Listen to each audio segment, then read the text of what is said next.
Tu penses que tu procrastines parce que tu es paresseux, parce que tu manques de volonté, parce que tu n'es pas assez discipliné. Mais la réalité est différente. La procrastination n'est presque jamais de la paresse. C'est un mécanisme de protection de ton cerveau. Dans la vidéo précédente, on a parlé de discipline. On a construit une architecture, des piliers, des systèmes, des blocs de travail. Mais il y a quelque chose que beaucoup de gens ne comprennent pas. La discipline ne sert pas à commencer. La discipline sert à continuer.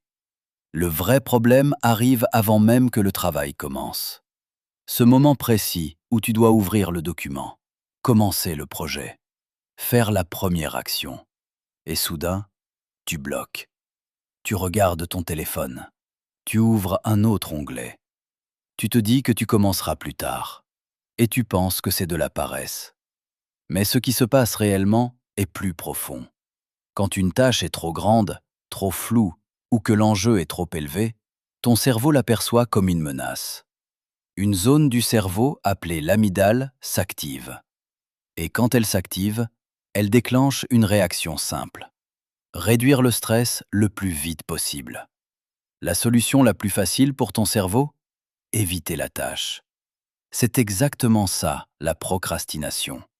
Pas un manque de volonté, un mécanisme de défense. Ton cerveau n'essaie pas de saboter ta réussite. Il essaie simplement de te protéger d'un stress qu'il perçoit comme trop grand. Alors, la plupart des gens essaient de résoudre ce problème avec plus de motivation. Ils se disent « je dois être plus discipliné ». Mais ça ne fonctionne pas. Parce que le problème n'est pas la discipline. Le problème, c'est la taille de la première action. C'est pour ça que j'utilise une technique simple. La technique du micro-bloc. La règle est simple.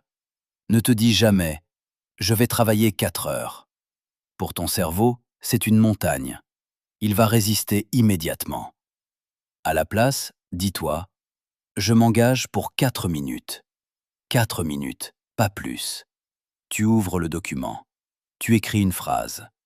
Tu lis une page. Tu ranges un dossier. 4 minutes, c'est presque ridicule. Et c'est exactement pour ça que ça fonctionne. Parce qu'une fois que tu as commencé, quelque chose se passe dans ton cerveau. Un phénomène psychologique appelé effet Zeigarnik.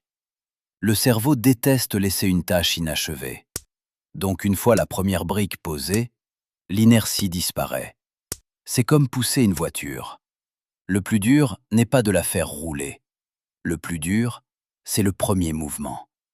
Et une fois que la voiture avance, la discipline prend le relais. C'est exactement ce dont on parlait dans la dernière vidéo. La discipline maintient la structure. Mais pour lancer la machine, il faut simplement une micro-brique. Alors, si tu bloques aujourd'hui sur une tâche, ne cherche pas plus de motivation. Réduis simplement la taille de la première action. Une phrase, un paragraphe, un fichier ouvert. Quelque chose de tellement petit que ton cerveau ne peut pas le refuser. Parce qu'au fond, la procrastination n'est pas un défaut de caractère. C'est simplement le signal que la tâche est trop grande pour ton cerveau dans sa forme actuelle. Alors, au lieu d'essayer d'être plus fort que la résistance, sois simplement plus intelligent qu'elle. Réduis la brique. Et commence par là. Si cette vidéo t'a aidé à mieux comprendre la procrastination, pense à laisser un like et à t'abonner à la chaîne pour ne pas manquer les prochaines vidéos. Et on se retrouve très bientôt pour la suite.